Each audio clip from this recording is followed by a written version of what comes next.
Bonjour et bienvenue à tous et à toutes dans cette nouvel épisode des nos vidéos, nos séries de vidéos basées sur le système d'exploitation Linux. Aujourd'hui, nous allons aborder un autre thème est très important, et donc nous allons voir ici d'autres commandes qui nous servent aujourd'hui de la création des comptes utilisateurs dans une machine sous système d'exploitation Linux. Donc, vous êtes déjà trouvé heurté devant un ordinateur en Ubuntu, en CentOS plusieurs, c'est n'importe quel système d'exploitation, distribution Linux, et vous vous êtes demandé comment faire pour créer des comptes utilisateurs dans ces systèmes d'exploitation. Cela doit se faire généralement au travers des commandes. Et nous allons vous montrer ici, généralement, nous avons choisi, nous, d'utiliser le système d'exploitation, la distribution type Ubuntu, mais on va voir comment le faire dans tout le système de distribution de notre système d'exploitation Linux. Dans cette vidéo, nous allons voir les deux commandes, nous allons opposer deux commandes des créations des comptes utilisateurs dans les systèmes d'exploitation Linux. Une commande sera spécifique pour Ubuntu et Debian et une commande sera générale pour tout le système d'exploitation Linux. Et nous allons voir c'est quoi les différences entre ces deux commandes et comment elles fonctionnent. Il s'agit donc de add user et user add. Voilà les deux commandes qu'on peut utiliser pour créer un utilisateur dans un système d'exploitation Linux dépendamment de la distribution. Avant d'aller beaucoup plus loin, je vais juste vous passer le générique. Je vous reviens dans quelques instants. Et mes chers amis, c'est parti.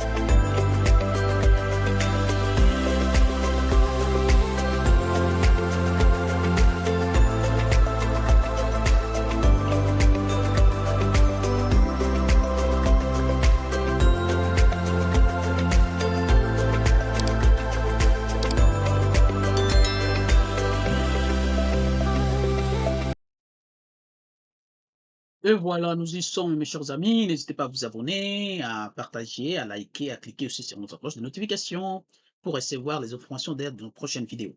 Voilà, nous y sommes. Nous allons voir le décommande et la différence entre le décommande qui nous permettent de créer les comptes utilisateurs dans un système d'exploitation Linux. Il s'agit d'abord de la commande, la toute première qui est add user. Toujours, ces commandes-là sont des commandes système. Donc, avant de commencer ces commandes-là, si tu n'es pas connecté par le compte administrateur root, tu dois utiliser obligatoirement un compte sudo, donc un compte d'administrateur, de super utilisateur, qui va te servir. Et c'est pourquoi, au début de chaque commande système, tu utilises la commande sudo pour montrer que tu es l'administrateur et tu as ces droits-là d'exécuter ces commandes-là. Voilà, la première commande, c'est add user. Que fait la commande add user? On sait que c'est pour créer l'utilisateur, un compte utilisateur dans un système d'exploitation Linux. Comment? On est là. On va voir, voilà la syntaxe. Tu commences par ton sudo, tu mets add user et tu mets les noms de l'utilisateur que tu veux créer. Et là, l'utilisateur sera créé de quelle manière? Il faut savoir comment maintenant cette commande-là va créer l'utilisateur. D'abord, la commande va créer un nouvel utilisateur avec son répertoire personnel comme home dans home. C'est-à-dire, cette commande crée d'abord le compte utilisateur. Ensuite, il va créer les répertoires personnels dédiés à cet utilisateur-là. Et ensuite, il va ajouter les autres configurations de base de cet utilisateur. Voilà, donc il crée vraiment un utilisateur avec toutes les informations complètes. De quelle manière procède cette création-là? Dès que tu exécutes la commande, cette commande, il y aura une interaction entre toi, créateur d'utilisateur, et le système. Dès que tu exécutes la commande, après, il va te demander de donner le mot de passe, par exemple, de cet utilisateur que tu veux créer. Il va te demander le nom complet de cet utilisateur. Il va te demander le numéro de téléphone et beaucoup d'autres informations. Et dès que tu finis par remplir toutes ces informations-là, il va créer l'utilisateur avec toutes les informations nécessaires du profil et tout ce qui va avec pour un utilisateur complet, prêt à être utilisé, prêt à se connecter et à utiliser la machine. Voilà ce que fait la commande add user. C'est vraiment une création complète. Et cette commande-là, vous allez la voir beaucoup plus dans les distributions comme Ubuntu, ainsi de suite, ainsi de suite, ainsi de suite, et d'autres. Toutes les distributions. À part ça, il y a la commande, contrairement à add user, il y a une commande qui commence maintenant par user add. La commande user add, elle, aussi suit la même syntaxe, sudo user add, le nom de l'utilisateur. Lui aussi, il va faire la même chose, il va créer un nouvel utilisateur. Mais contrairement à add user, la commande user add crée seulement l'utilisateur avec les informations que tu le passes dans la commande.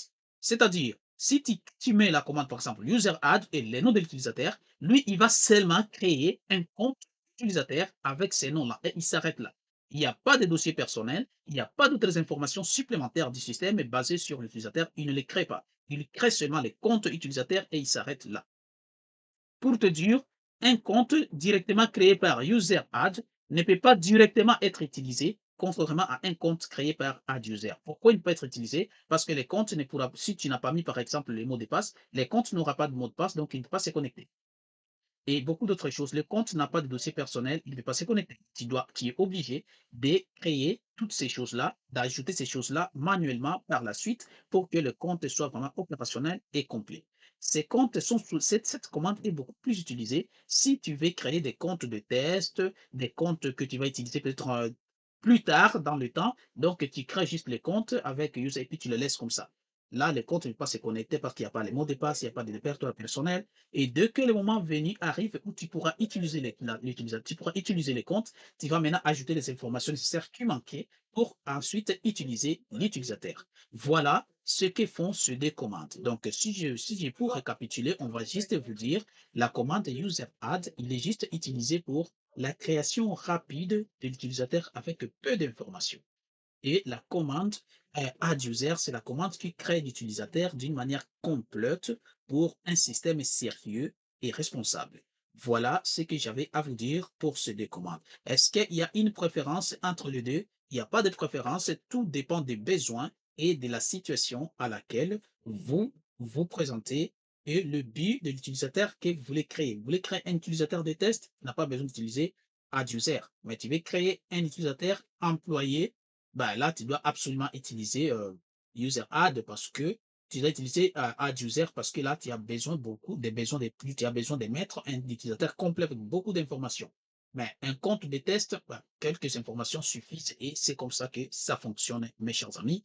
Nous allons maintenant nous rediriger vers le terminal. Nous allons voir comment créer ces décomptes et c'est quoi la différence. Ici, nous sommes devant notre système d'exploitation, notre machine, et nous allons utiliser ces commandes pour créer le compte utilisateur et regarder ce que ça donne. Mes chers amis, on ne va pas perdre beaucoup de temps. Nous allons juste nous connecter tout de suite et regardons ce que ça va donner. Faisons clear ici. Et là, je vais créer des utilisateurs. Je vais commencer par sudo. Je commence par add user.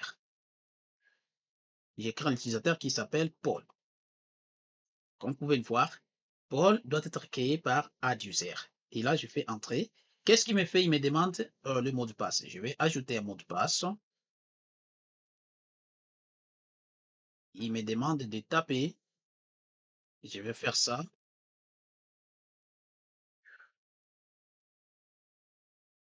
Et là, il me demande de retaper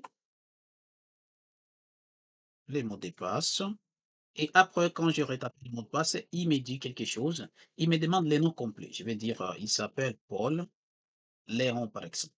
Et là, j'ajoute, il me demande le numéro d'échange, je dis par exemple 2006, quelque chose comme ça. Il me demande des références. Ah, tu peux mettre n'importe comment. Si tu n'as pas de l'information, tu fais juste entrer, tu passes. Je mets par exemple des 00 comme ça, je fais entrer, ou je peux laisser vide. Téléphone, je laisse vide, je m'en fous. Ici, je peux mettre par exemple une ville au hasard, comme Québec, comme ça. Et là, je peux faire entrer. Il me demande est-ce que ces informations sont valides. Je fais oui. J'ai mis oh oui pour dire oui. Et là, entrer. Et le compte est créé. Voilà comment on crée un compte. Il faut voir pour moi une différence ici. Pour voir le compte créé, qu'est-ce que je vais faire? Je vais utiliser une commande qui est ici, tel n-5. Donc, je vais voir les 5 dernières lignes des fichiers etc password pour voir si l'utilisateur ici a été créé Paul. Je regarde, ici, vous pouvez voir, oui, Paul, il est le dernier, il a été créé, il est là. avec toutes les informations que j'ai données, 00, 2006, Paul Léon, 1001, et ainsi de suite, ainsi de suite, ainsi de suite. Voilà, les comptes existent. Voilà comment on crée un compte. Et pour voir aussi autre chose, est-ce que, comme on avait dit que c'est cette commande-là, créer un utilisateur complet avec beaucoup d'informations, comme vous avez vu, mais il ajoute aussi d'autres informations dans le système que nous n'avons pas vu directement, et les dossiers personnels. Est-ce que vraiment les dossiers personnels existent? On va les vérifier dans Home. C'est là où on va trouver les dossiers personnels. Et on regarde, oui, on trouve que Paul est là. Il a créé un dossier personnel au nom de Paul dans les répertoires Home. Donc, c'est bien, le compte est vraiment complet et opérationnel. Maintenant, voyons ce que fera l'autre commande maintenant, user add. J'utilise la même commande, sudo user add. Et là, qu'est-ce que je fais? Je vais créer Pierre. Un utilisateur qui s'appelle Pierre sera créé avec cette commande. Et regardez la différence. Là, je fais entrer, il exécute, c'est tout, c'est fini. Là, l'utilisateur a été créé, mais il n'a pas demandé quoi que ce soit, contrairement à la commande add user. Et puis, vérifions maintenant les informations, ce qu'il a fait et ce qu'il n'a pas fait. Regardons, est-ce qu'il a créé un compte utilisateur? Ici, on regarde, on trouve oui, Paul est là, oui, on trouve que Pierre a été créé, il est là. Il a ajouté. Mais comme vous pouvez regarder, il n'a pas assez d'informations comme Paul, parce que lui, il n'a rien demandé, il a juste créé, il a mis en pierre, c'est tout. Et qu'est-ce qu'on va voir? Maintenant, allons vérifier, est-ce qu'il a créé un répertoire personnel pour Pierre? Regardons maintenant ici, contrairement à Paul, qui avait dit automatiquement aussi son répertoire personnel, mais on remarque que Pierre, lui, n'en a pas. Voilà la différence de add user et user add. Donc ici, non seulement il n'y a pas un mot de passe qu'on avait, il ne nous a même pas demandé de mettre un mot de passe pour que l'utilisateur, donc l'utilisateur Pierre n'a ni mot de passe ni répertoire personnel. C'est comme ça. Et donc, pour te dire, pour être simple, ces comptes-là ne peuvent pas directement ici se connecter sur cette machine. Il va falloir ajouter un répertoire personnel et un mot de passe par la suite. C'est pourquoi cette commande est utilisée juste pour créer des utilisateurs que tu vas utiliser plus tard ou pour le test. Mais si tu veux créer vraiment un utilisateur sérieux pour une entreprise, ben, utilise la commande la plus appropriée. Mais ici, cette commande aussi peut avoir d'autres paramètres que tu peux ajouter, par exemple, moins P, password, tu ajoutes tout. Et là, ça pourrait être plus robuste maintenant que la première. Voilà, ça faisait seulement tout pour ces deux commandes. On a déjà vu c'est quoi la différence entre les deux commandes et comment elles fonctionnent. On ne veut pas que la vidéo soit trop longue. Aujourd'hui, nous devons nous arrêter par ici pour ces deux commandes. On a vu c'est quoi la différence entre user add et add user. Nous connaissons que les deux commandes sont utilisées pour créer les utilisateurs dans un système d'exploitation Linux. C'est ce qu'on a bien évidemment vu dans cette vidéo, mais nous devons toutefois reconnaître que la manière de fonctionnement n'est pas la même. Il y a une qui fait une création un peu plus détaillée de l'utilisateur avec beaucoup plus d'informations et beaucoup plus de choses, et une autre qui fait juste une création de base, juste d'un compte sans beaucoup de choses, mais seulement en se servant des informations que tu passes en paramètre dans la commande. Si tu mets juste un nom, il va juste créer un compte qui ne fonctionnera pas que si tu ajoutes les autres informations nécessaires. Voilà, ça faisait un tout. Je vous dis bye et merci d'avoir été avec nous dès le début jusqu'à la fin de la vidéo. Et on se voit dans les prochains épisodes.